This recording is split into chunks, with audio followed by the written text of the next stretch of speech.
So the politics of urban resilience can either be what Naomi Klein would call disaster capitalism, the sense of looking for opportunity that quickly turns into opportunism, and to move forward on projects that are of some fairly narrow economic benefit rather than things that are taking a look at a city and saying, who has been the most vulnerable, who is left in the most vulnerable situations, and what can be done going forward as we think about the next possibility of disaster or attack that would make cities less inequitable sorts of places. So those to me are really profoundly political kinds of questions. So I've been studying public housing in the United States for about 25 years, really my whole academic career. And I've been trying to understand how contemporary policy manifestations, where we are now in terms of tearing down some of the largest public housing developments and even some of the smaller ones across the country, city by city,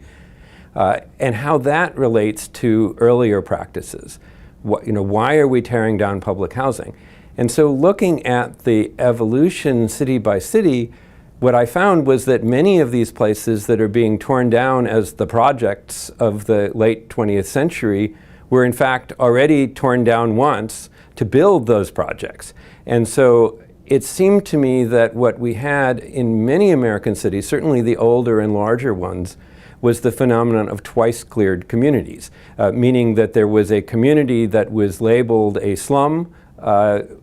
in the 1930s or 40s or 1950s that is torn down to build new and modern housing. And then, after high expectations for what this new modern housing would bring, after 3 or 4 decades, that too was seen as the slum of its era and was torn down. And city by city, whether we're talking about Atlanta or Chicago or Tucson or San Francisco or Boston, you would have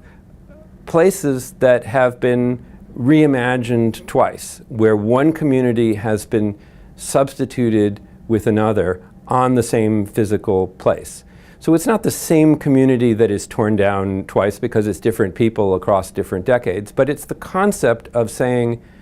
here is one group of people who are often quite low income and unwanted because they had the wrong kind of family composition, because they had fewer members employed, because they didn't fit racially or ethnically with the neighborhood that was desired by the planners promoting the public housing. And that they are in turn replaced by a much more upwardly mobile version of the poor. So it's not just that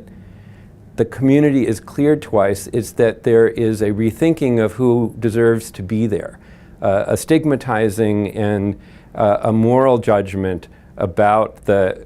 community that was in the neighborhood to begin with as being somehow unworthy of that continuing occupancy.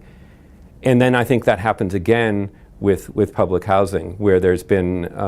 again, a kind of purging of the poorest, as I see it. Not the purging of the poor, but really distinguishing